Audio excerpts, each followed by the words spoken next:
Iniimbestigahan na ng Philippine National Police sa mga polis na pinangalanan ni retired SPO3 Arthur Las Cañas na umunoy miyembro rin ng Davao Death Squad. Narito ang hatong na balita ni Grace Casin. Inaalam na ng Philippine National Police kung nasa serbisyo pa ang mga pulis na pinangalanan ni retired SPO3 Arthur Las Cañas na umunoy kasama niya sa Davao Death Squad. Ayon kay PNP spokesperson Police Senior Superintendent Junardo Carlos, inatasan na nila ang PNP Internal Affairs Service para magsagawa ng motu proprio investigation. Aalamin natin kailan ba nangyari ito, saan ba ito nangyari, totoo bang nangyari ito. Yung mga binanggit mo mga pangalan ay nandoon. So it's one way of looking into the how true is the revelation given by the subject retired police officer. 8 pulis ang idinadawit ni Las Cañas sa mga pagpatay sa Davao City batay sa kanyang naging pahayag sa Senado noong Lunes. Yung sinabi ni Edgar Matubato noon sa Senado, yun po ang bombing ng mga Muslim mosque. Ito po ay totoo. Isa po ako sa inutusan ni Mayor Rody Duterte personal. Ako, si Major Makasait, Major Asintista, SPO4 Binlaod, SPO4 Desiderio Clorebel, SPO4 the late Boy Pabo, SPO3 Cherry Baguhin, SPO3 Teodoro Pagidopon, and SPO2 June Narisma. Tiniyak naman ni Senior Superintendent Carlos na dadaan sa tamang proseso ang pagbusisi sa mga aligasyon ni Las Cañas laban sa mga nasabing pulis. A necessary check or review is being done by the directorate. Hindi naman pinangalanan, inakusahan, automatic may sala po yung tao. Hindi pa naman masabi sa ngayon ng PNP kung makakatanggap pa ng buong retirement benefits si Las Cañas matapos ang kanyang mga naging revelasyon. Grace Casin, UNTV News and Rescue, Camp Crame. Ikinagulat naman ng mga kapitbahay ni retired SPO3 Arthur Las Cañas ang biglang pagbabago nito ng pahayag laban kay Pangulong Rodrigo Duterte na dating alkalde ng Davao City. Narito ang hataw na balita ni Victor Cozare. Ito ang bahay ni retired SPO3 Arthur Las Cañas dito sa Davao City. May kataasan ng bakod kaya hindi kita ang loob at may nakakabit ding closed-circuit television camera sa paligid nito. Ayon sa kanyang mga kapitbahay, mahigit 20 taon nang nakatira dito sa Roseville Subdivision ang pamilya Las Cañas, ngunit hindi madalas nakikihalubilo sa kanilang retiradong pulis, bagamat maayos naman itong nakikitungo sa tao. Kamayang tao na diri, Pasko, mga hatag nagpinaskuhan, mga pinikaber ng daan. Apot-apuran ko na yung driver o kwarta. Nya, o dili kwarta na tuig to diri nga nagpaihaw na isang karne. Ako'y nagapot-apod ng mga silingan diri, tagdo ka kilo. Minsan na ding nakita noon sa bahay ni Las Cañas si Edgar Matubato. Subalit bago pa man muling lumutang si Las Cañas sa Senado at nagsalita ng laban kay Pangulong Rodrigo Duterte at sa umunoy pagkakaroon ng Davao Death Squad, hindi na umuwi sa naturang bahay ang pamilya. Nakapadlock na ang gate nito. Sa kabulan kapin na. Labis namang kinagulat ng kanyang mga kapitbahay ang biglang pagbaliktad ni Las Cañas kaya hindi maiwasang magduda ang ilan sa motibo nito. Pagkita Steven Astrillanes, sindikato na po de. Huwag alam ito basta Astrillanes, bawal maging Astrillanes yun. Palita po siguro na ba para ma-daot sa kandigong. Sa akong nauna ba? Nanindigan din ang mga ito na hindi totoo ang Davao Death Squad na siyang itinuturong nasa likod ng vigilante-style killing sa lungsod. Victor Cosare, UNTV News and Rescue, Davao City. Nadismaya ang pamunuan ng PNP sa hindi tamang paraan ng pagpapahayag ng saloobin ng ilang mga pulis na ipinadala sa Basilan. Sa halip na sa publiko, dapat ay idaan ang reklamo at hinaing ng mga ito sa Grievance Committee. Narito ang hataw na balita ni Grace Casin. Hindi nagustuhan ng pamunuan ng Philippine National Police ang pagrereklamo sa media at pagpapahayag ng pagkadismaya sa social networking sites ng mga pulis na pinadala sa basilan. Ayon kay PNP spokesperson Police Senior Superintendent Leonardo Carlos, may tamang forum para umapila at dinggin ang hinaing ng mga naturang pulis. Sinabi ni Carlos na dadaan muna sa proseso ang mga inireklamong pulis at bahala na ang review committee na magbaba ng desisyon o disposisyon sa kinakaharap nilang kaso. So, let's bring it to the grievance committee. Let's go through the process of the review. Samantala, maaari pa rin makabalik sa kanilang pamilya ang mga pulis na pinadala sa basilan anong oras nila gustuhin. Hindi naman sila for the entire duration nandun. Kaya kung kailangan nilang bumalik sa kanilang pamilya, they are reminded that they can apply for leaves, may mga breaks. Tiniyak din ng tagapagsalita ng PNP na dadalo sa mga pagdinig ng kanilang kaso ang mga naturang pulis. Grace Casin, UNTV News and Rescue, Camp Crame. Tinanggalan na ng accreditation ng Bureau of Customs ang mahigit 1,000 importers na may questionabling record at sangkot sa illegal na import transactions. Narito ang hatol na balita ni Aiko Miguel. Sa loob ng 7 buwang panunungkulan ni Customs Commissioner Nicanor Fealdon, mahigit 1,000 importers na ang sinuspinde at tinanggalan ng accreditation sa ahensya. Karamihan sa mga ito ay nabigong ituloy ang kanilang apela sa pamamagitan ng pagsusumite ng mga dokumento na magpapatunay na nagbayad sila ng tamang taripa.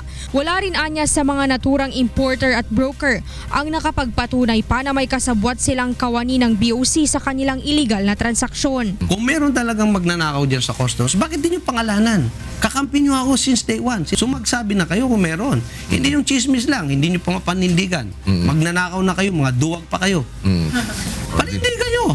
Samantala, bumuo na rin ng sistema ang BOC sa pagmumonitor ng mga kumpanyang may questionableng record sa import transactions sakaling magtangka pa rin ang mga ito na mag-operate sa ilalim ng ibang pangalan. Nandun na yun sa blacklist natin. When you try to register for accreditation another company, magre-red yan.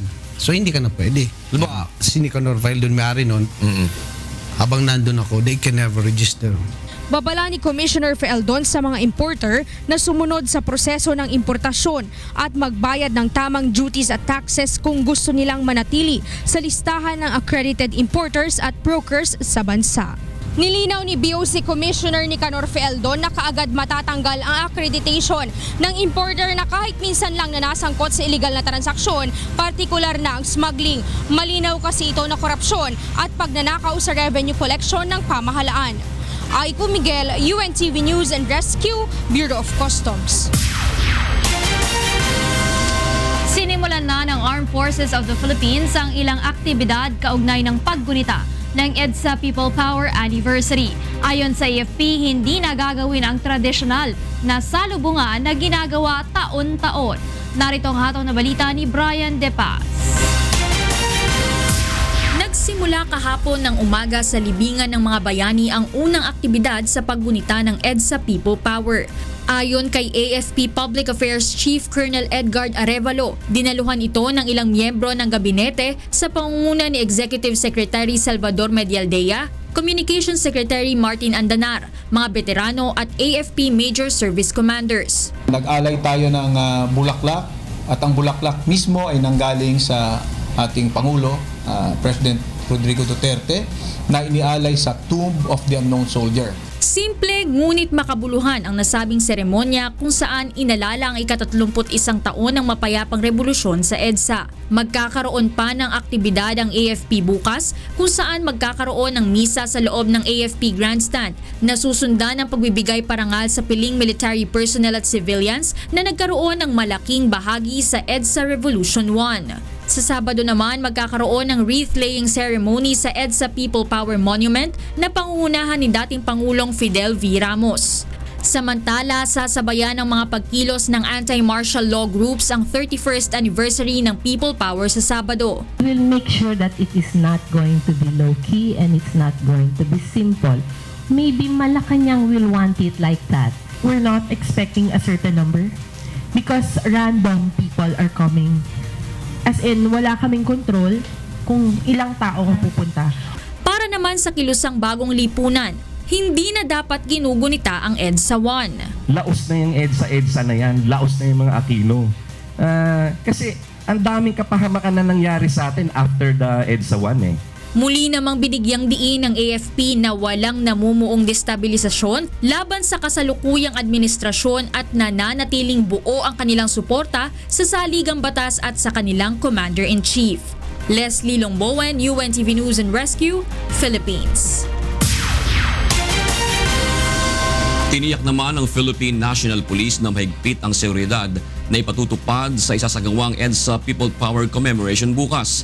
Ayon kay PNP spokesperson Police Senior Superintendent Leonardo Carlos, posibleng manggaling sa National Capital Region Police Office at Highway Patrol Group ang mga ngasiwa sa naturang event. Sa ngayon ay inihintay na lamang ng PNP ang final coordination sa mga organizer. Nakiusap naman ito sa mga magsasagawa ng kilos protesta na sumunod sa mga batas na ipatutupad at yaking kumuha ng permit to rally. Kung sinong grupo, sa amin po is very basic that we will keep the peace during these activities. If they make the necessary coordination, we will provide the necessary police presence. Kinolekta at inilathala ng isang dating mamamahayag ang isang libro ng mga biro o usap-usapan sa panahon ng batas militar. Ayon sa may akda, may matututunan ang Duterte administration sa nasabing libro. Narito ang hataw na balita ni Brian De Paz. Sabi nila nung dumating daw si Marcos sa impyerno, nawala ang wallet ni Satan. Galit siya, sumigaw siya. Sabi niya, Marcos, hindi ka na ba talaga magbabago? Isa lang yan sa mababasa sa 55 pahinang librong Martial Law Jokes at iba pa ng dating mamamahayag, Mass Communication and Journalism Professor na si Dr. Crispin Maslog. Ayon kay Maslog, sumasalamin ito sa emosyon ng mga tao noong batas militar sa ilalim ng pamumuno ni dating Pangulong Ferdinand Marcos. Karamihan sa nilalaman ng 60 pahina ay tungkol sa pamilya Marcos at militar. Ang librong ito ay dalawang parts, no? First part, 71 jokes about martial law, about Marcos, about the First Lady, about General Ver and the military at that time. Sinabi ni Maslog na nabuo niya ang libro sa pamamagitan ng pagsasama-sama ng mga hindi maipahayag na saloobin ng mamamayang Pilipino sa ilalim ng batas militar. These jokes were collected by me during martial law and I just kept them in my files because hindi naman pwedeng i-publish during martial law. Si Maslog ay kabilang sa mga nanguna sa EDSA People Power kaya napagpasyahan niyang ilunsad ang naturang libro kasabay ng ika-31 paggunita sa tinaguriang Bloodless Revolution. Umaasa rin itong makakakuha ng leksyon ng kasalukuyang administrasyon sa kanyang libro na hindi dapat sikilin ang karapatan ng mga mamamahayag. Sa mga nais na makabili ng nasabing libro ay maaaring kumontak o mag-email sa Student Government of Asian Institute of Journalism and Communication. Brian De Paz, UNTV News and Rescue, Quezon City.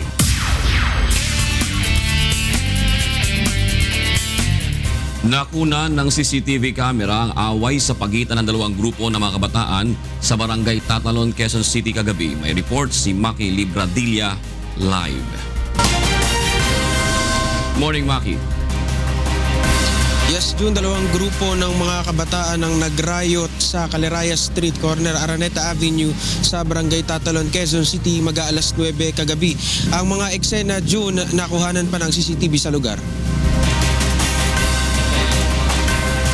Mapapansin sa CCTV footage na may nagtatakbuhang ilang mga kabataan na may nililingon sa kanilang likuran.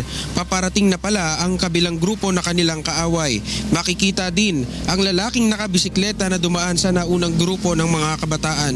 Ilang sandali pa, bumalik ang nakabisikleta, pinaikutan lang pala nito ang kanilang kaaway at saka inundayan ng suntok ang isang binatilyo. Dito na nagsimula ang riot.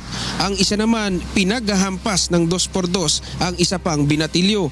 Bumalik naman ang isang lalaki at nakipagsuntukan sa nakabisikleta. Ayon sa kagawad ng barangay, hindi nila alam ang pinag-ugatan ng away dahil mabilis namang nagpulasan ang mga sangkot na kabataan pagdating nila sa lugar. Todo pagtatakip din ang mga magulang sa nangyaring insidente sa barangay. Yan ang latest. Balik sa Jun. Maraming salamat, Maki Libradilia. Naaresto ng Quezon City Police sa isang anti-criminality operation kagabi ang umunoy leader at miyembro ng Gaddafi Kidnapping Robbery Group. May report si Reynante Ponte live. Yes, Reynante, go ahead. Rina, naharap nga sa patong-patong na kaso ang dalawang sospek na miyembro ng Gaddafi Kidnapping Robbery Group matapos maaresto ng mga tauhan ng Quezon City District Special Operation Unit o DSOU sa isang anti-criminality operation sa Sitio Bathala, Barangay Bahay Toro, bandang alas 10 kagabi. Nakatanggap ng impormasyon ng mga pulis, Rina, mula sa kanilang informant na may bibiktimahin na naman ang mga sospek sa naturang lungsod kaya't isinagawa ang operasyon. Pagpunta sa target area, dito na nila naispatan ng mga sospek sakay ng mga motorsiklo. Agad na nilang kinorner ang mga ito at naaresto ang leader ng grupo na si Jonathan Fernandez, 33 anyos, at ang kasamahan nito na si Anastasio Santa Cruz, 31 anyos. Nakatakas naman ang 4 na kasamahan ng mga ito. Nakumpiska kay Fernandez ang 33 sachet na hinihinalang shabu, cellphone, pera, isang 45 kalibre na baril at mga bala. Habang nakuha naman kay Santa Cruz ang 9mm caliber na baril. Na-recover din ang 3 motorsiklo ng mga sospek. Ayon pa sa mga otoridad, Rina, maliban sa pagnanakaw ay gun for hire din umano ang grupo na nag-ooperate sa Metro Manila. Aminado naman ang mga sospek sa kanilang ginawang krimen. Sa ngayon, nasa kamkaringal na mga ito para sa mga karagdagang investigasyon habang patuloy namang hinahanap ng mga pulis ang iba pa nilang mga kasamahan. Nananawagan naman rin ang mga otoridad sa mga nabiktima ng mga sospek na magsadya sa kanilang himpilan para maghain ng reklamo laban sa mga ito. Yan ang police report. Balik sa Rina. Maraming salamat sa iyo, Reynante Ponte, mula sa Quezon City. Nawala ng tahanan ang 35 pamilya sa isang residential area sa Makati matapos na sumiklab ang isang sunog sa lugar kagabi. May report si Asher Kadapan Jr. live. Morning, Asher. Yes, good morning, June. Binulabog ng sunog ang mga residente ng isang residential area sa May Angono Street sa poblasyon Makati na nag-umpisa bandang alas 12 kagabi. Ayon kay Fireground Commander Roderick Aguto, mabilis kumalat ang apoy dahil sa gawa ang mga bahay sa light materials. Wala pang isang oras ay itinaas na agad sa ikatlong alarma ang sunog. 35 pamilya ang nawalan ng tahanan nang matupok ng apoy ang 30 bahay sa lugar. Wala pa namang naiulat na nasugatan o nasawi sa insidente. Nagdeklara ng fire out ang Bureau of Fire Protection bandang 1:35 ng umaga. Ayon pa sa mga otoridad, ang mga nawalan ng tirahan ay pansamantalang lilingapin ng barangay at city officials. Jun, patuloy pa ring iniimbestigahan ng mga otoridad ang sanhi ng sunog at kung magkano ang tinatayang halaga ng napinsala. Balik sa inyo, Jun. Maraming salamat, Asher Kadapan, nagulat mula sa Makati City. Narito naman ang mga balita sa labas ng bansa na ihahatid sa atin ni Monica Veralio.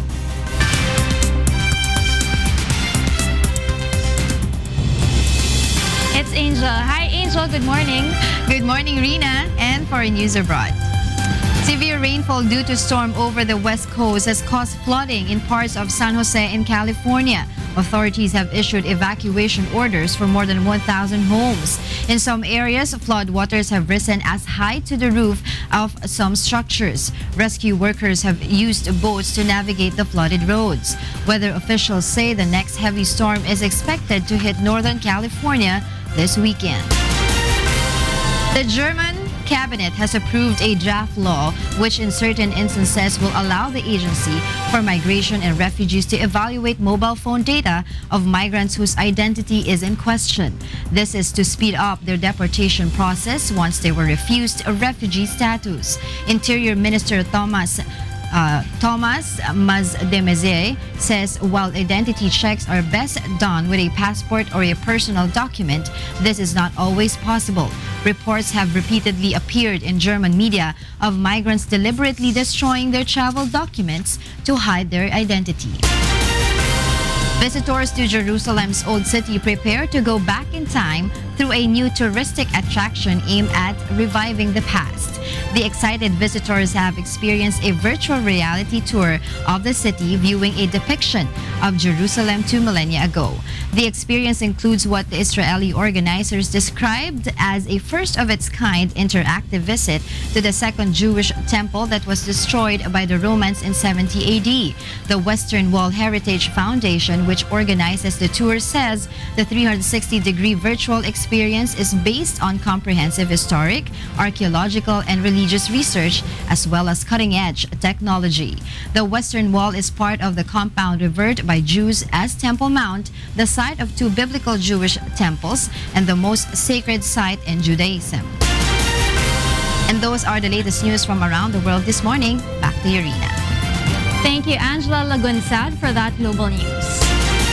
Samantala, ready na po ang ating mga kasama sa Radio La Verdad 1350 sa Huntahan with Attorney G at Beth Santiago. Good morning. June at Rina. Hi. Ba't wala si Tito Wala na Jonas? 500,000 kaya pwede Naku, na siya. nag-text pa naman sa akin si Kuya. Attorney G, sabi pa naman niya, yung motion for reconsideration ko, parang i-consider. Oh. I-consider sana. Reconsider. Wala na. Starting today. Sabi, sayang nag-text naman. kasi, Prof G, hindi ako makakapasok ngayon. Not feeling well. Akala ko kauuwi ko lang.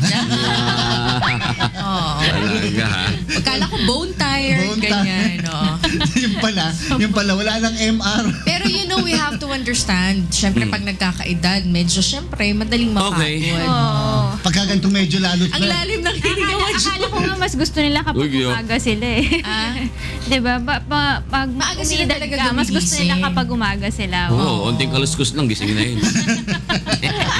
Hindi si Tito Jo, kakaiba yun. Kakaiba matulog yung malalim. Mantika yun, mantika.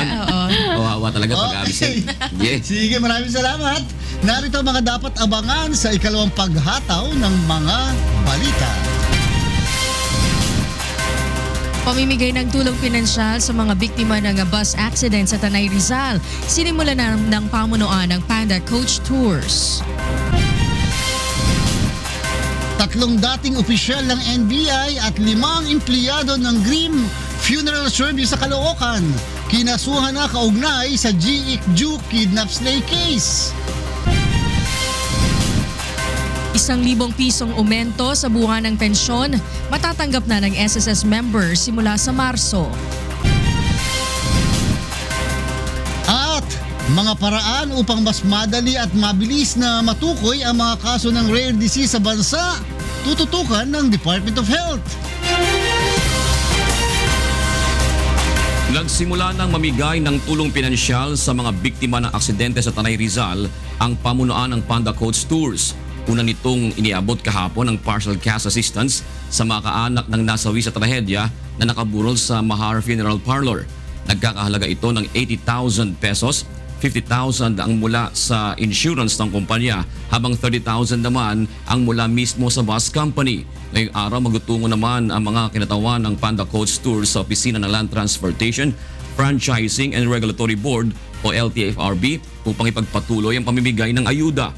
Para sa mga claimant ng assistance, magtungo lamang po sa opisina ng LTFRB simula alas 9 ng umaga at magdala ng birth certificate o marriage contract at ng 2 valid ID ng biktima at ng kukuha ng ayuda. Nananatili pa rin sa ospital ang iba pang estudyante ng Besling College na nakaligtas sa bus accident sa Tanay Rizal noong Lunes. Karamihan sa kanila ay bumubuti na ang kalagayan habang ang iba naman ay inoobserbahan pa. Narito ang hataw na balita ni Ray Pelayo. Nakaka-recover na ang karamihan sa mga estudyanteng nasa Amang Rodriguez Memorial Medical Center matapos ang bus accident sa Tanay Rizal noong Lunes. Ayon kay Dr. Farah Salvani, ang Assistant ER Head ng ospital, 18 pa ang nasa kanilang pangangalaga kung saan 11 ang lalaki at 7 ang babae. 10 na sa mga dinala sa ospital ang nauna ng na-discharge. 3 sa kanila yung naoperahan sa operating room. Tapos yung isa po under local anesthesia lang po naglagay ng tubo yesterday sa chest kasi merong hangin sa baga. And then the rest po, syempre yung meron tayong may pagdurugo sa utak and then merong spinal cord injury. So binabantayan din po natin yun. Inoobserbahan naman ang isa sa mga pasyente matapos itong magtamo ng matinding pinsala sa ulo. Meron po tayo na sa isa po yung basag po yung bungo, yung medyo lumabas yung mata. So yun po yung nandun ngayon nakaano sa acute care unit. Gaya ng mga kwento ng ibang mga magulang, ayaw ding payagan ni Aling Emma ang kanyang panganay na anak na si Rico Melendres, first year Information Technology student sa Besling College of the Philippines. Masipag ang anak dahil gustong agad na makatapos upang makatulong din sa kanyang mga kapatid. Ito po kasi kahit anong trabaho pinapasok po niya, kahit anong bigati, ngayon po katulad ngayon na may tahi na po yung atay niya, hindi na po niya magagawa yung mga mabibigat. Hindi na nakakapasok sa trabaho si Mang Lito dahil sa pagbabantay sa kanyang anak na survivor din. Kaya't problema niya ngayon kung saan kukunin ang panggastos. Narinig kaagad nga ng may bus nga Bisling na bangga.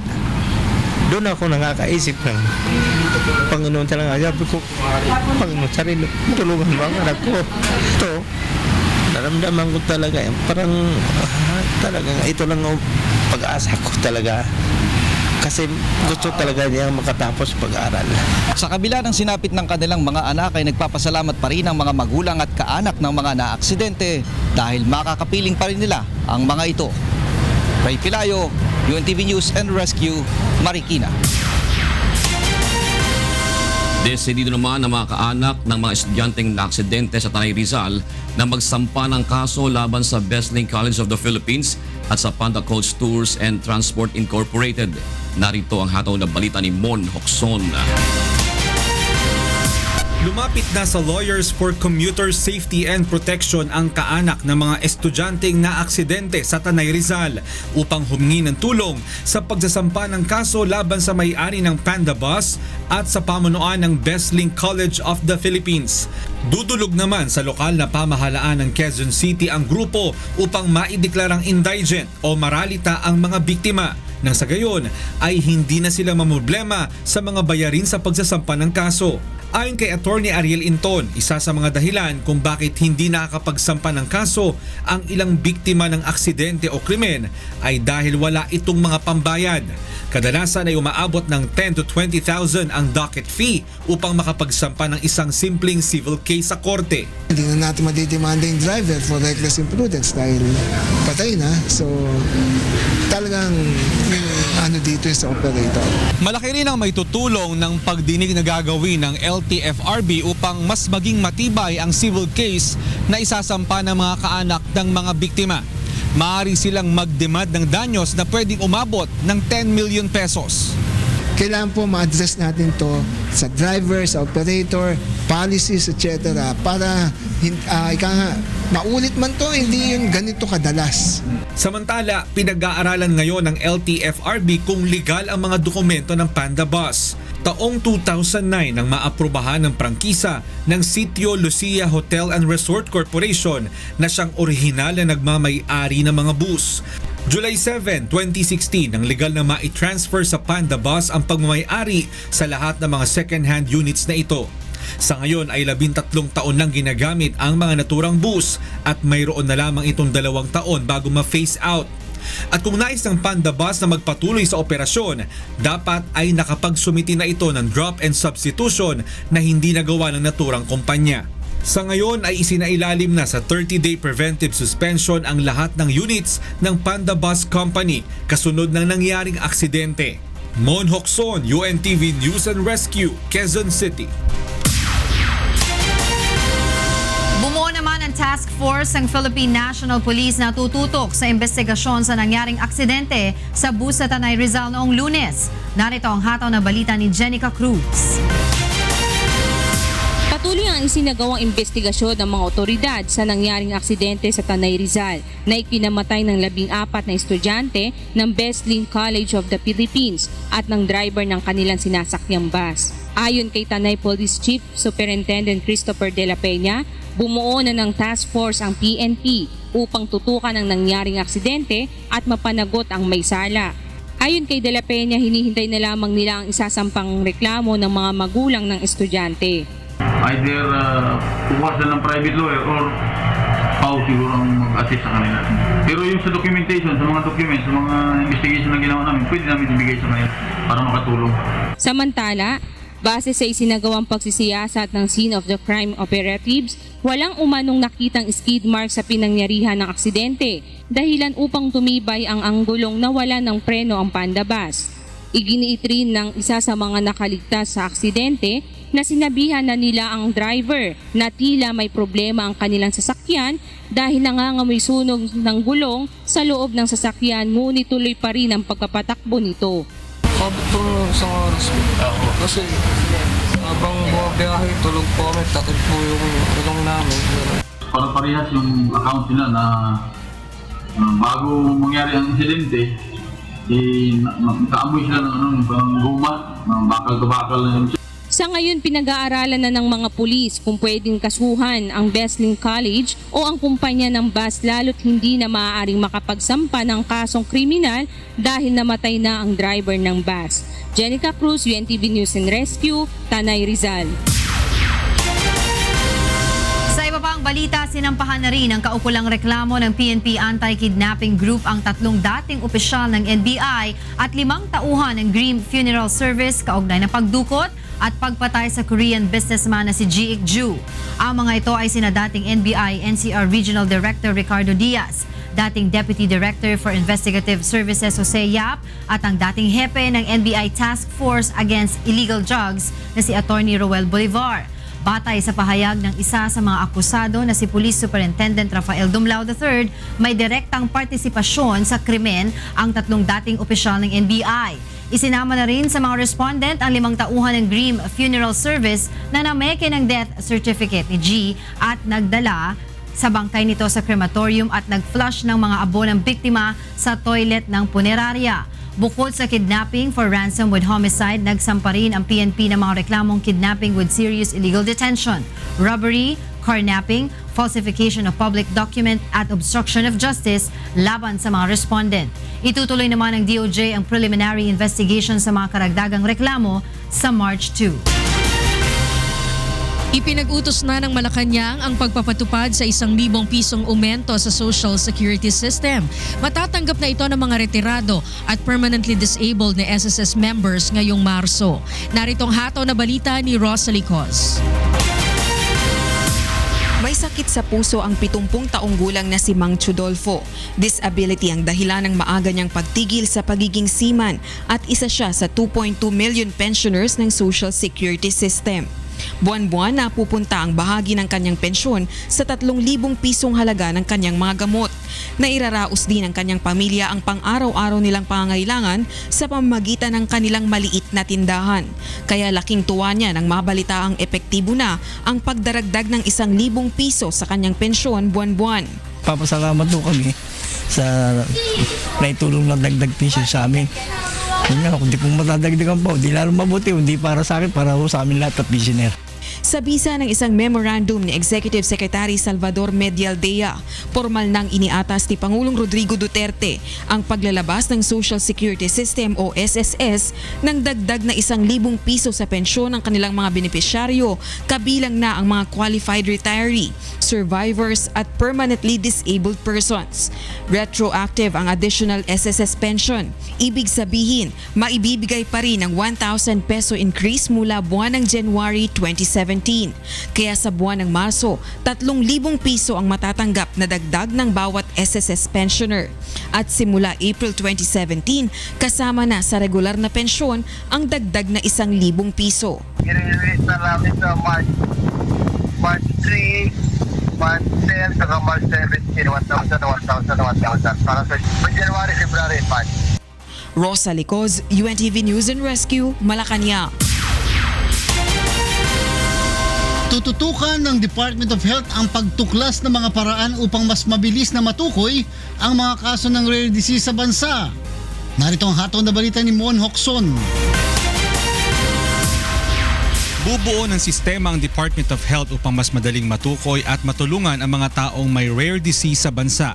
Sa Pilipinas, may tuturing na rare o bihira ang isang sakit kung isa lang sa 20,000 tao ang meron nito. Ayon kay Health Secretary Pauline Ubial, bukod sa pagbuo ng sistema, sisiguraduhin din nilang maisasaayos na ang mga regional hospital upang hindi mahirapan ang mga kababayan nating nakatira sa malalayong probinsya. A technical group shall identify the needed drugs, products and services of this group to ultimately incorporate in the medical assistance or PhilHealth benefits provided to the public. Si John Paul, Peter John at Vicente Obeda ay magkakapatid na mayroong Hunter syndrome, isang rare disease na dulot ng abnormalidad sa genes. Matutukoy lamang ang sakit na ito sa edad na 2 hanggang 4 na taong gulang at kadalasan sa mga may ganitong uri ng sakit ay may malabong paningin at mahinang pandinig. Kaya naman umaasa ang ina ng magkakapatid na Obeda na matulungan na ng pamahalaan ang mga katulad nilang may ganitong sitwasyon. Sana po yung PSOD mabigyan ng pondo para matulungan yung mga batang may rare disease. Hindi lang sila kundi lahat ng may rare disease sana mapansin ng gobyerno. Malaking hamon para sa DOH ang mga ganitong klase ng sakit dahil sa kakulangan ng mga eksperto sa bansa. The DOH shall also develop the expertise of health professionals in the country in terms of diagnosing, treating, and managing patients with rare diseases. Mon Hokson, UNTV News and Rescue, Quezon City. Nagpaalala ang ilang medical experts sa lahat ng mga traffic law enforcer hinggil sa masamang epekto ng matagal na exposure ng mga ito sa kalsada. Ito ay dahil sa banta ng air pollution sa kanilang kalusugan. Narito ang hatol na balita ni Jong Anano. Metro Manila ang pangunahing lugar sa bansa kung saan laganap ang air pollution dahil sa dami ng sasakyan na bumabiyahe sa mga kalsada araw-araw. Sa pag-aaral ng mga eksperto, EDSA ang isa sa mga nangungunang lugar sa Metro Manila na may pinakamalalang air pollution. Bunsod nito, nababahala ngayon ang ilang grupo ng mga doktor sa posibleng masamang epekto nito sa kalusugan ng mga traffic enforcer na pangkaraniwang tumatagal ng 8 oras ang duty. Ayon kay Dr. Paul Evangelista ng Lung Center of the Philippines, dapat sana ay 1 hanggang 2 oras lamang ang exposure ng isang traffic enforcer sa kalsada dahil sa banta ng air pollution. Bunsod nito, hinihikayat ngayon ng mga doktor ang mga ito na gumamit ng face mask para na rin sa kanilang kaligtasan. To reduce that, kung walang mask, walang mask sila, 1 to 2 hours can cause damage already to the lungs. But kung naka-wear sila ng mask, protective mask, it will take around days para magkaroon siya ng inflammation sa lungs. Aminado ang MMDA na kulang ang supply ng kanilang mga personal protective equipment para sa kanilang mga tauhan. Samantala, inirerekomenda naman ng MMDA sa LTFRB na madaliin na ang pagpapatupad ng Jeepney Modernization Plan na makatutulong rin anila upang maibsan ang matinding polusyon sa hangin sa Metro Manila. Kung susundin ang clean air measures, indicators natin, not a jeepney will pass. Kasi lahat sila are emitting smoke beyond the acceptable level. And that's because mga second-hand fuel. Sa ngayon ay wala pang konkretong programa ang Duterte administration hinggil sa planong pag-phase out ng mga lumang jeep. Joanano, UNTV News and Rescue, Makati City. Pinaghahanda na ngayon ng Bureau of Customs ang pagtatag sa training school para sa mga tauhan nito na itatalaga sa borderlines ng bansa. Narito ang hatol na balita ni Aiko Miguel. Sa loob ng 115 taon mula nang maitatag ang Bureau of Customs, walang training school para sa mga tauhan nito para sa kanilang law enforcement duties. Kaya naman isa sa proyektong nais maisakatuparan ni Commissioner Nicanor Feldon ang pagkakaroon nito sa loob ng unang 3 taon ng bagong administrasyon. Bahagi ng mandato ng Bureau of Customs na bantayan ang border security sa bansa at magtalaga ng mga magbabantay sa dalampasigan kung saan madalas na ibinababa ang mga kontrabando. At dahil kulang sa pasilidad at mga tauhang may kasanayan ang ahensya, makikipagtulungan ang BOC sa iba pang law enforcement agencies upang palakasin ang kanilang kampanya laban sa illegal trade. I'm bringing in a lot of ex-Navy SEALs, Navies, and soldiers to be the first group of people to man this. Bukod dito, mayroon ding katuwang ang BOC na volunteer customs trainers mula sa ibang bansa upang tulungan sa pagsasanay ang tinatayang 500 mga tauhan na magbabantay sa border security sa Pilipinas. Target din ng BOC na makapagtatag naman ng mga pasilidad na magagamit upang mahuli ang mga smugglers sa karagatan. Sa katunayan, may darating na 4 na small patrol crafts mula sa France at 20 hanggang 25 high-speed boats na magagamit ng mga sasanayang tauhan para sa border security patrol ng BOC. In the next 12 months, makakaasa kayo, the Bureau of Customs will now have at least a capability to run after this smugglers sa karagatan. Aiko Miguel, UNTV News and Rescue, Bureau of Customs. Para naman sa mga balita sa labas ng bansa, narito si Rina Villamor Camara. Rina, go ahead.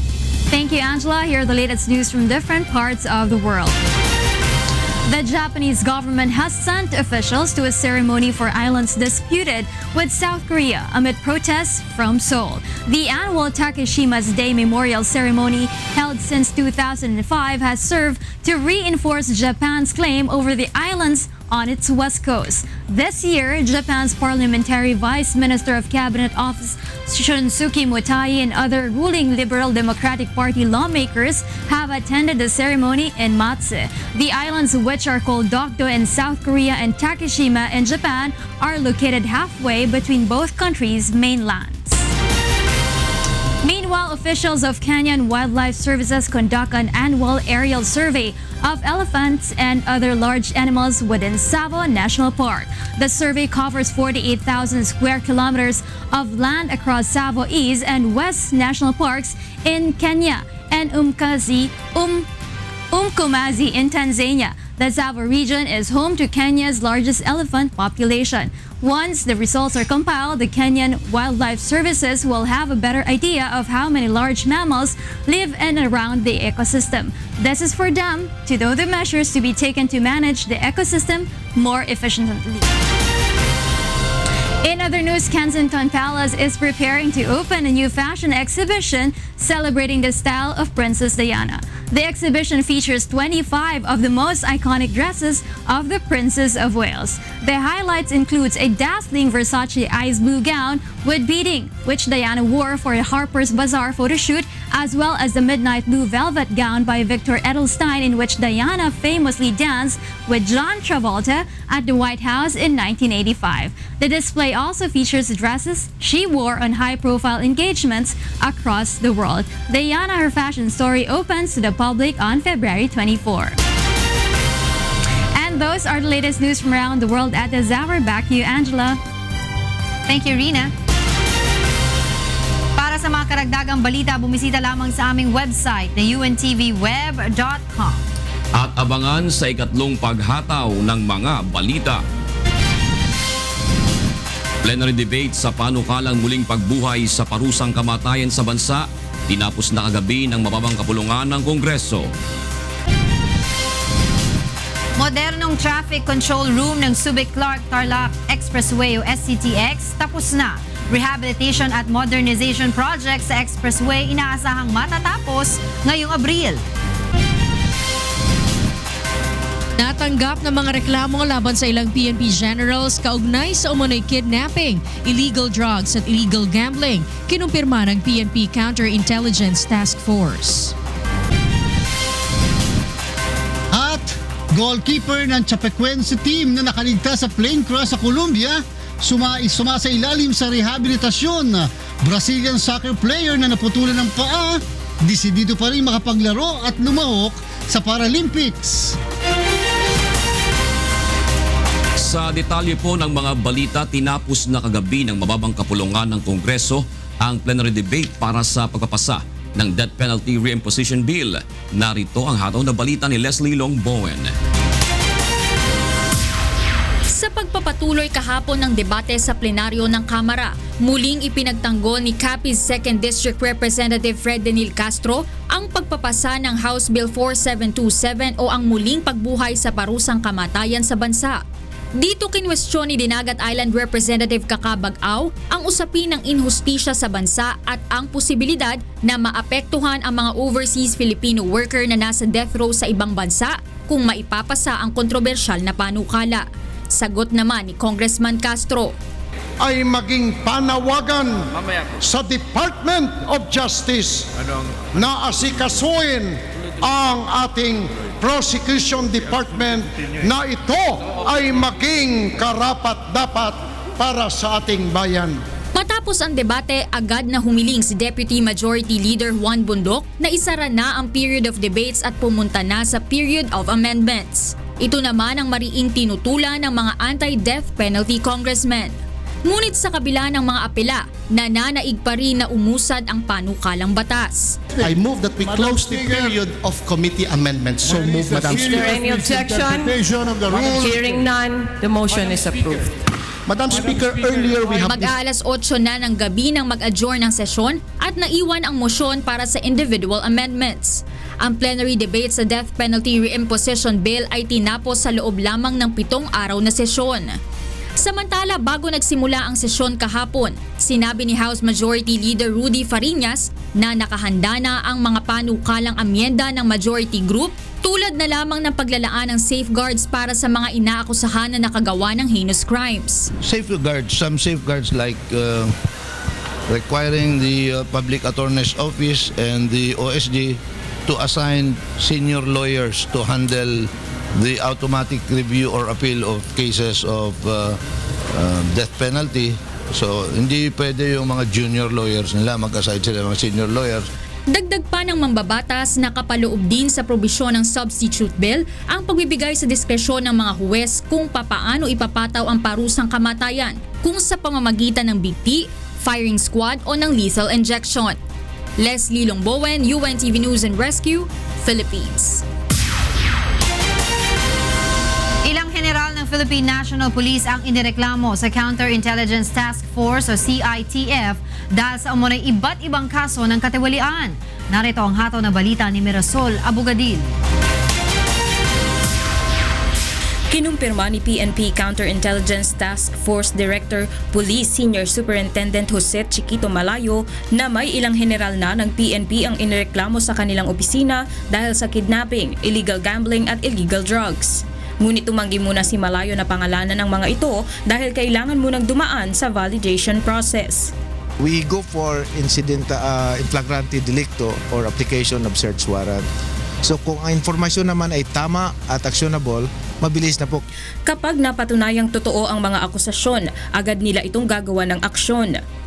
Wala naman pong sinasabi si chief natin na hanggang ganitong ranggo lang. Ang order niya sa amin, lahat na PNP that are involved in illegal activities. And so, 2,000 complaints na ang natanggap ng CITF 2 buwan mula nang itatag ito sa layuning malinis ang buong hanay ng PNP sa mga pulis kalawags.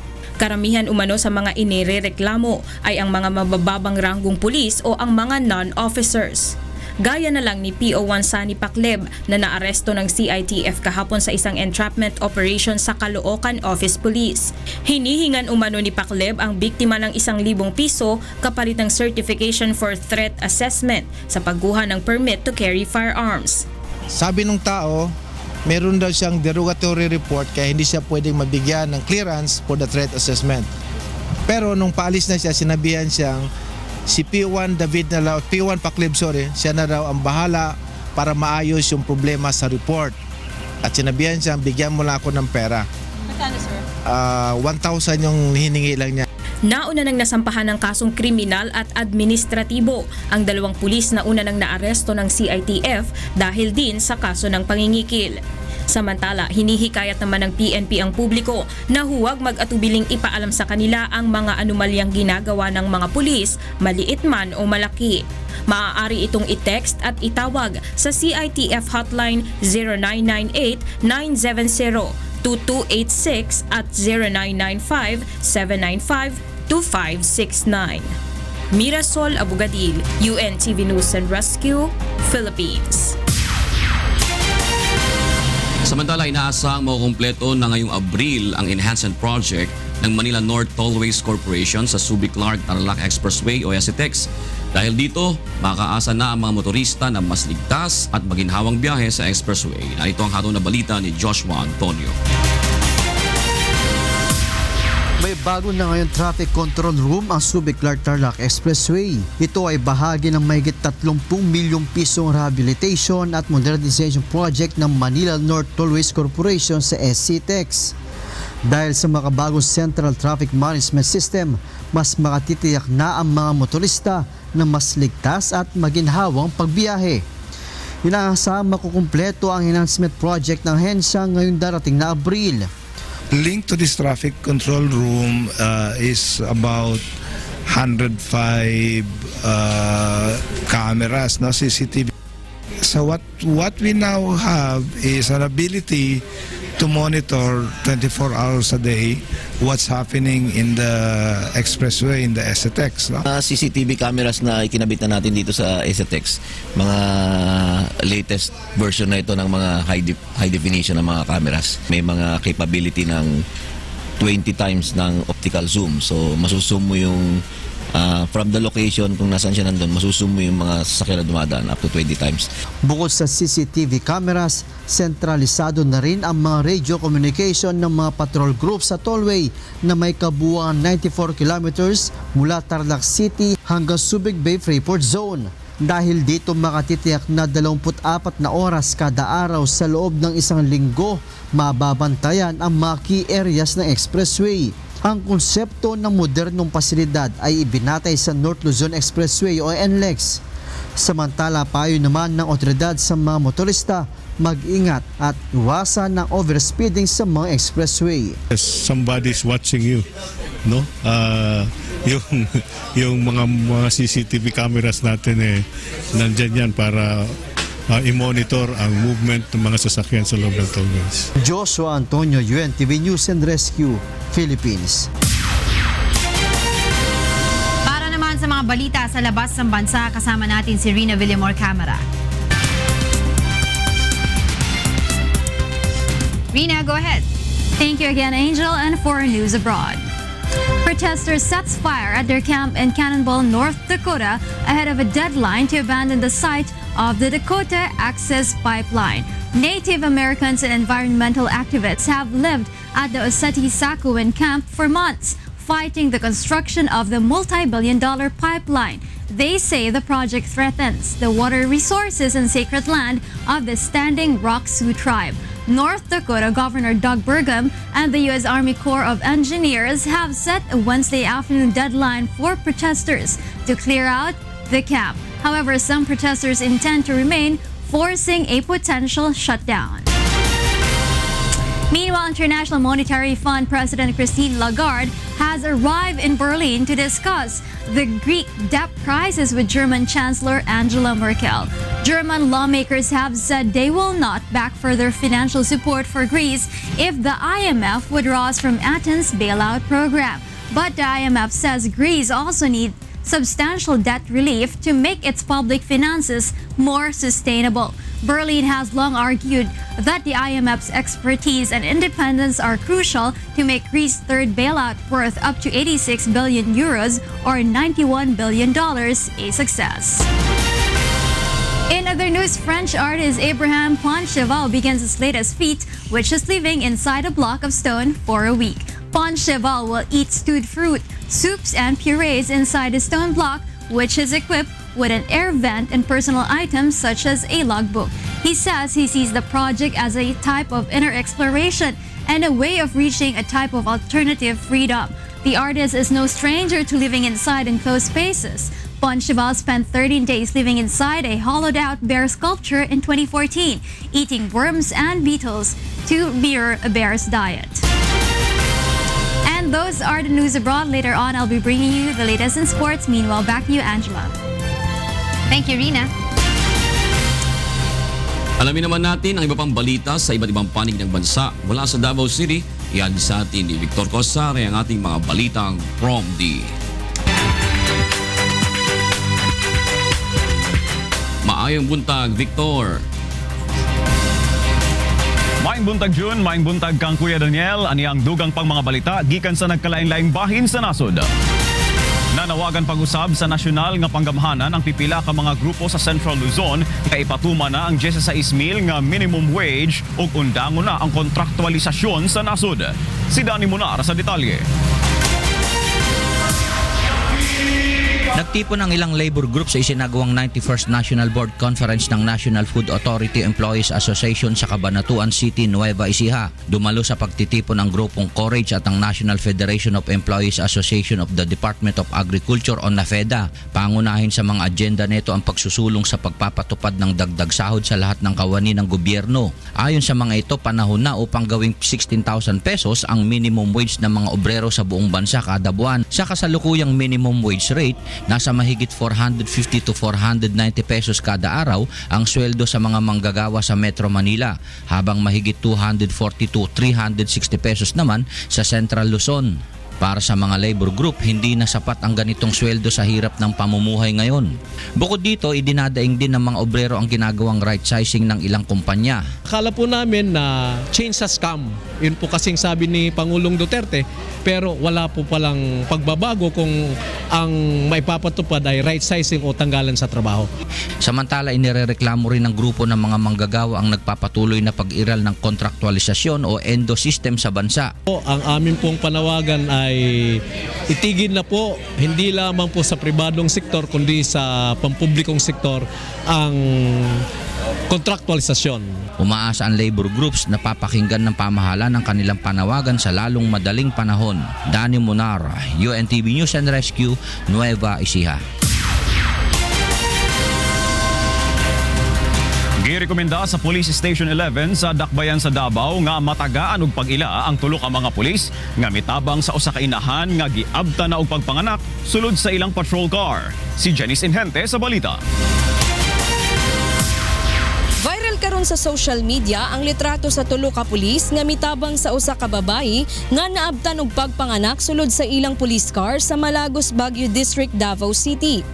Nahitabo ang insidente pasado alas 6 sa buntag ni adtong petsa 20 sa Pebrero, dihang kalit nga gipara sa amahan ni Genesil Aliao ang Mobile 85 ug nangayog tabang.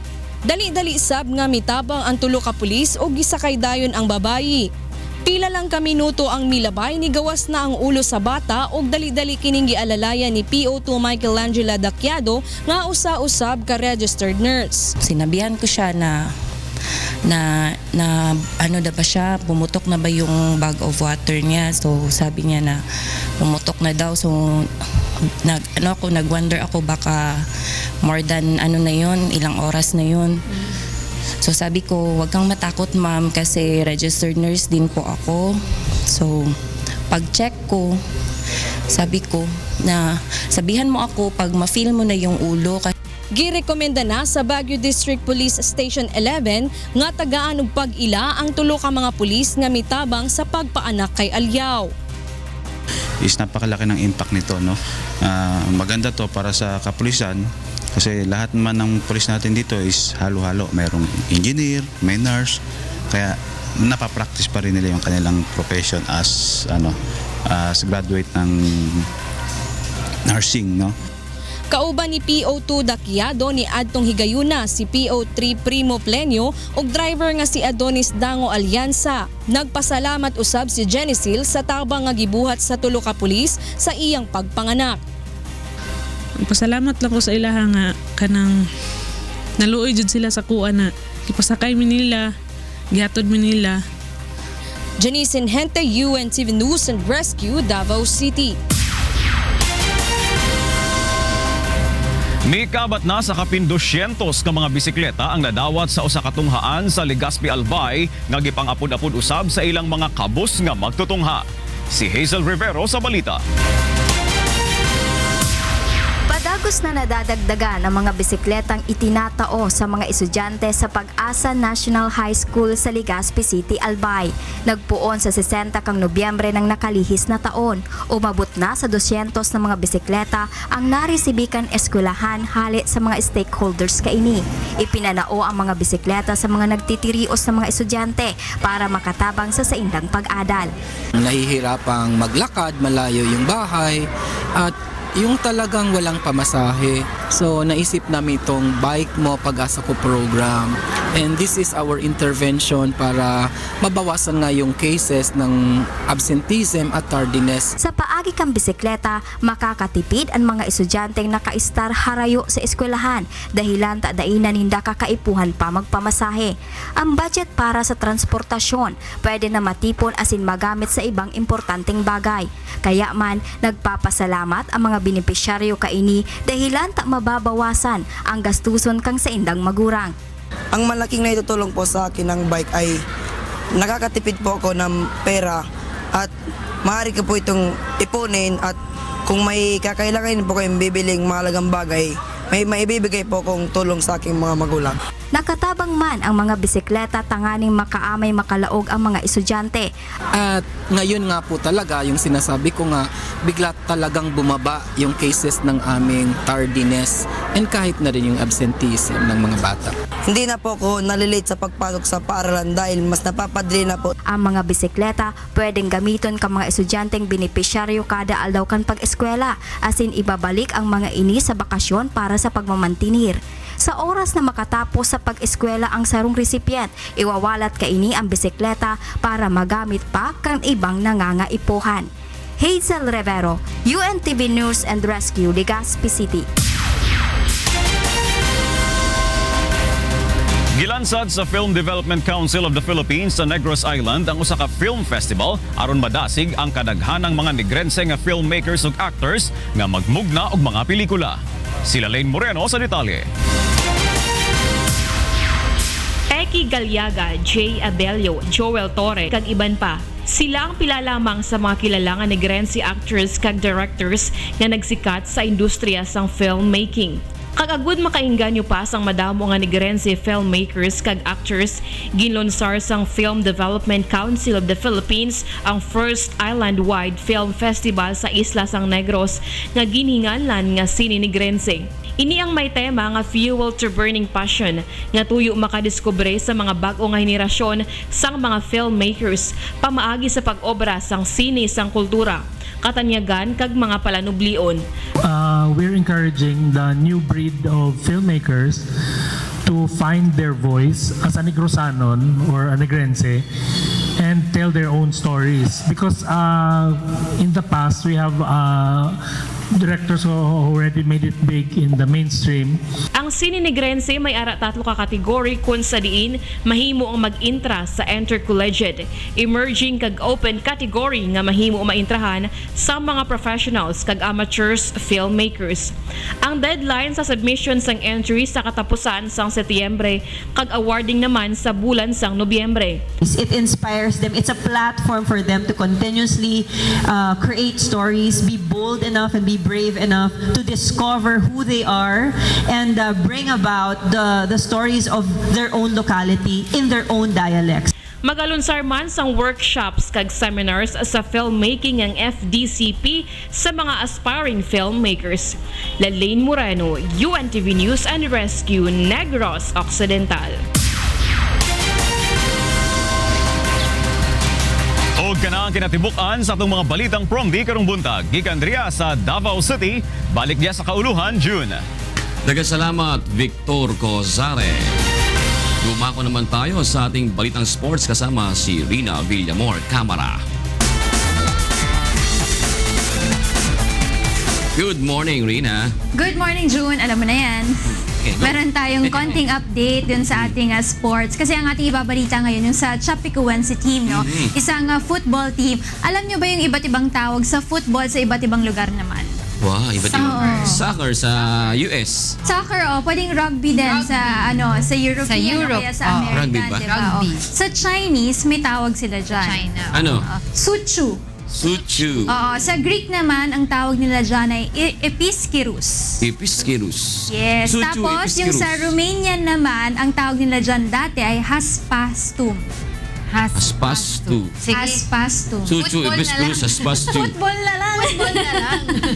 Ayan, kasi nga ibabalita natin dito yung Chapecoense natin. Itong Chapecoense pala ay natatag noong May 10, 1973. Pero sa bansang Brazil, ang paglalaro pala ng football ay nagsimula pa noong 1914. Yung mga liga nila from Rio de Janeiro versus Sao Paulo, yun yung mga naunang liga nila. Yan ang heart. Unang sumali ang Fluminense. Oo. kilala ang Brazil sa World Cup, diba? Yes. Yan ang heart nila. Pinakamaraming Sports yan. na talaga yan. Trophy sa World Cup. That's right. Ano Yung Rina, sino nga yung pinakasikat na Pele. Si Pele. Si Pele. Yun, Si Pele. Si Pele. Oh. Yes. Ngayon naman si Neymar. Si Neymar. Neymar Jr. Pero kailan sumali ang Brazil sa World Cup? Unang sumali. 1964? Mas maaga pa. 1954? 1940s. 1930s. Yung sagot.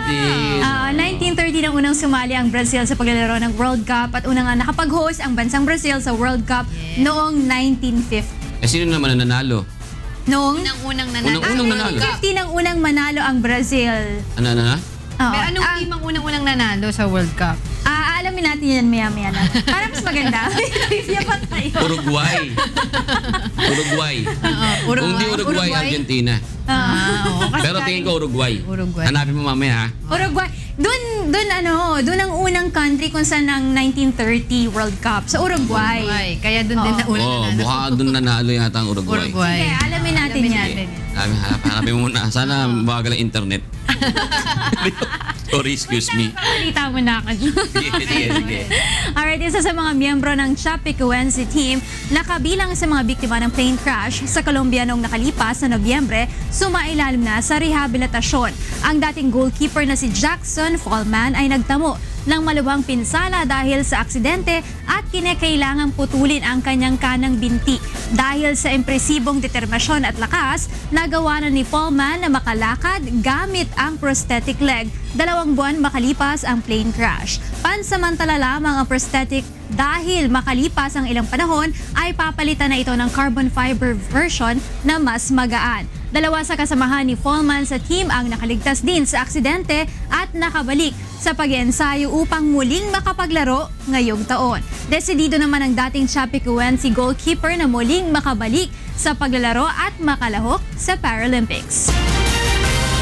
At dun sa mga nagtatanong kung kailan nga bang ating Game 1 ng ating UNTV Cup Season 5 Finals, ay yan po ay gaganapin sa March 5 sa Pasig City Sports Center. Ang ating first game ay pangungunahan muna ng ating Battle for Third kung saan dyan nga ang game ng Judiciary Magis kontra BOC Transformers at para sa ating main game, Game 1 ng ating Best of 3 Finals, andyan nga ang PNP Responders kontra sa Malacanang Kamao.